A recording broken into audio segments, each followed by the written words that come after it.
جزاک اللہ جزاکم اللہ خیر احبابی زی وقار حمد و نعت آپ نے سماعت کی۔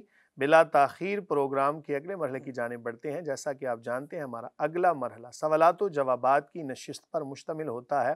قاری صاحب کون سے آج کے سوالات موصول ہیں؟ مفتی صاحب آج کا پہلا سوال ہمیں واٹس ایپ پہ بہت زیادہ اس بارے میں سوال موصول ہو رہے ہیں۔ شعیب ملک نے اپنی پہلی بیوی ثانیہ مرزا کو چھوڑ دیا ہے، بلکہ ثانیہ مرزا نے خود خلا لیا ہے، اور سننے میں یہ ہے کہ شعیب ملک کے دوسری ایکٹریس وغیرہ سے بھی بڑے رابطے وغیرہ تھے، جس کی وجہ سے وہ ناراض ہوئی ثانیہ مرزا اور وہ مجبور ہو گئی کہ خلا لے لے۔ تو شریعت مطہرہ کا اس بارے میں کیا حکم ہے؟ کیا اس طرح سے اگر بیوی ناراض ہو جائے اور اسے پتہ چلے کہ ایک شوہر دوسری عورتوں سے رابطے میں ہے تو اس کو اجازت ہوتی ہے کہ وہ خلا لے لے؟ اس میں کوئی قباحت تو نہیں ہو؟ شعیب ملک نے دوسری ایک ایکٹریس سے شادی بھی کر لی ہے، آج کل یہ بھی بہت زیادہ لوگ سوالات کر رہے ہیں، کیا اس کا یہ اقدام یہ عمل صحیح ہے یا نہیں؟ شریعت مطہرہ اس بارے میں کیا کہتی ہے؟ بسم اللہ الرحمن الرحیم۔ اس موضوع کے بہت سارے پہلو ہیں۔ پہلے آپ بطور تمہید کچھ باتیں سماعت کر لیں۔ اگر ان باتوں کو آپ مد نظر رکھیں گے تو قوی امید ہے کہ آپ پورے معاملے کو سمجھ جائیں گے۔ قرآن مجید فرقان حمید ہر معاملے کے اندر ہماری رہنمائی فرماتا ہے۔ قرآن نے کہا وَالْمُحْصَنَاتُ مِنَ النِّسَاء، جہاں پہ حرمت والی خواتین کا تذکرہ ہے کہ کون کون سی خواتین ایک مرد کے اوپر حرام ہیں، جن سے کبھی نکاح نہیں ہو سکتا۔ پارہ نمبر 4 کی آخری آیت اور پارہ نمبر 5 کی پہلی آیت وَالْمُحْصَنَاتُ مِنَ النِّسَاء، یہ قرآن نے کہا محصنات جو ہیں خواتین، عورتوں میں سے محصنات، وہ بھی حرام ہیں۔ محصنات ان کو کہا جاتا ہے کہ جو پہلے ہی کسی کے نکاح کے اندر ہوں۔ اب ظاہر ہے کہ اگر کوئی بندہ کسی شادی شدہ خاتون سے کوئی جناب ایسا معاملہ کرتا ہے، معاملے سے مراد اس سے کوئی تنہائی والی باتیں، کوئی لچکدار باتیں، تو یہ شرعی طور پر جائز نہیں۔ اس کی وجہ یہ کہ یہ خاتون تو ہر بلکہ تمام باقی مردوں کے اوپر حرام ہے۔ اگر یہ خاتون اپنی طرف سے کوئی گرین سگنل دے گی تب بھی غلط ہے، اور اگر کوئی مرد اس کے اوپر کوئی ڈورے ڈالے، یہ میں الفاظ اس لیے استعمال کر رہا ہوں کہ آپ کو مسئلہ بالکل واضح طور پر سمجھ ہے۔ ڈورے ڈالنا ایک عام سا لفظ ہے، تو یاد رکھیں کہ کسی مرد کے لیے جائز نہیں کہ وہ کسی شادی شدہ خاتون کے ساتھ بغیر عذر شرعی کوئی بات کرے۔ اگر وہ بات کرے گا تو پھر ظاہر ہے یہ تو پہلے ہی حرام ہے اس کے اوپر۔ اور ایک تو ہے مسئلہ، دیکھیں کوئی اگر کنواری خاتون سے کوئی بات کر رہا ہے، کوئی اس کے حوالے سے کوئی دل میں خواہش رکھتا ہے، تو ایک معاملہ کیا بنے گا، کبھی نہ کبھی اس سے نکاح کر لے گا، تو نکاح کرنا اس کے لیے جائز ہے، اگرچہ پہلے اس کے پاس کوئی ایک دو بیویاں موجود بھی ہوں۔ لیکن ایک شادی شدہ خاتون کے ساتھ جناب ایسے معاملات کرنا، یہ تو شریعت نے بالکل قطعی طور پر اس سے منع فرمایا۔ اصول آپ نے یاد رکھنا ہے جناب وَلَهُنَّ مِثْلُ الَّذِي عَلَيْهِنَّ بِالْمَعْرُوفِ، کہ جس طرح یہ قرآن نے کہا ہے پارہ نمبر 2 کے اندر، جہاں پر طلاق کے مسائل، خواتین کے حوالے سے مسائل کا تذکرہ ہے وہیں پر آپ کو یہ آیت مل جائے گی کہ وَلَهُنَّ مِثْلُ الَّذِي عَلَيْهِنَّ بِالْمَعْرُوفِ وَلِلرِّجَالِ عَلَيْهِنَّ دَرَجَةٌ، کہ جس طرح مردوں کے حقوق ہیں اسی طرح خواتین کے بھی حقوق ہیں۔ اور ساتھ یہ بھی فرما دیا کہ مردوں کو ایک درجہ فضیلت حاصل ہے، لیکن مرد حضرات بھی اس کا ناجائز فائدہ اٹھاتے ہیں، کہتے ہیں جی ہمیں فضیلت حاصل ہے۔ الرجال قوامون علی النساء بما فضل اللہ بعضهم علی بعض وبما انفقوا من اموالہم۔ یہ ساری کی ساری آیت کا مفہوم یہ ہے کہ مردوں کو خواتین کے اوپر فضیلت حاصل ہے۔ اب وہ فضیلت کا معیار بھی بتا دیا کہ یہ اپنا نان و نفقہ، اپنے اخراجات، اپنی کمائی، مال و دولت خواتین کے اوپر جناب صرف کرتے ہیں۔ لیکن آج کل صورتحال بڑی عجیب ہو گئی کہ آج کل جناب خواتین بھی کما رہی ہیں، مرد بھی کما رہے ہیں۔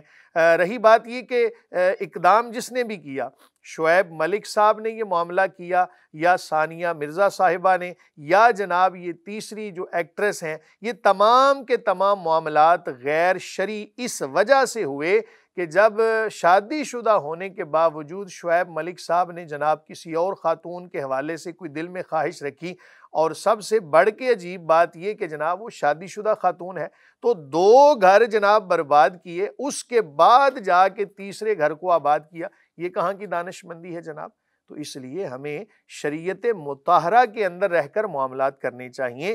اگر تو کوئی کنواری خاتون تھی، اس کے حوالے سے کوئی ذہن میں بات رکھتے تھے تو یہ ناجائز نہیں ہے۔ فَانْكِحُوا مَا طَابَ لَكُم مِّنَ النِّسَاءِ مَثْنَىٰ وَثُلَاثَ وَرُبَاعَ، تم نکاح کرو اپنی پسندیدہ خواتین سے، لیکن اس کا ہرگز مطلب یہ نہیں جناب کسی کی بیوی ہو تو اس کو آپ پسند کر لیں۔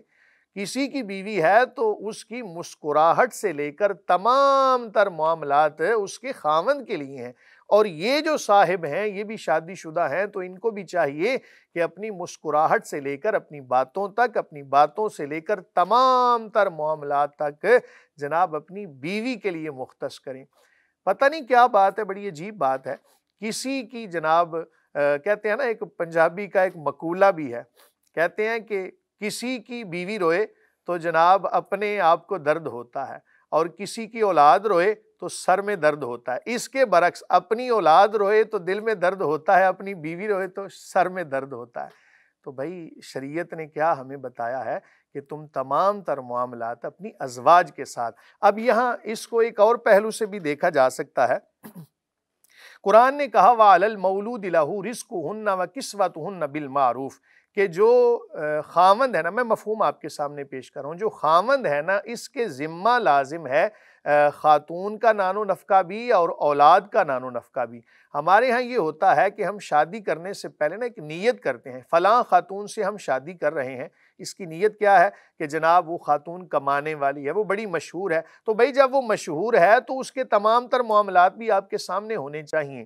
ظاہر ہے کہ اس نے سفر کرنا ہے کسی اور ملک کا، وہ کسی بھی قسم کی گیم کھیلتی ہے یا کوئی بھی ایسا اس کا معاملہ ہے، قطع نظر اس کے کہ وہ حلال ہے حرام ہے، ہم اس اینگل سے بات کو نہیں دیکھ رہے۔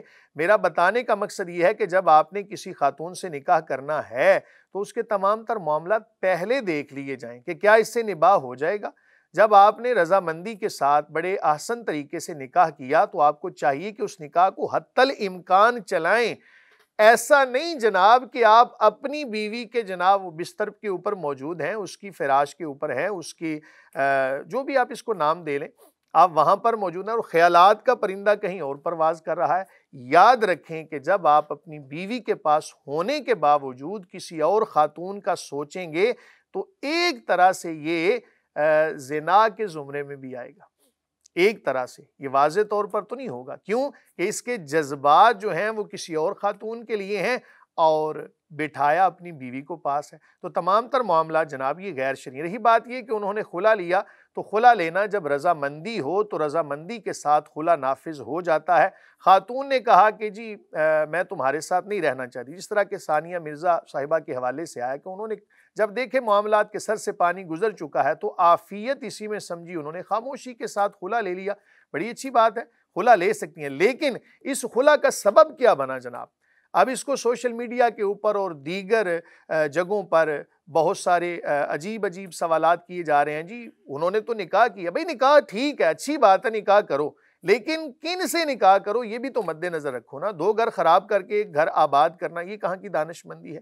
علی حاصل قیاس کہ ثانیہ مرزا صاحبہ کا خلا لینا شرعاً جائز تھا۔ آپ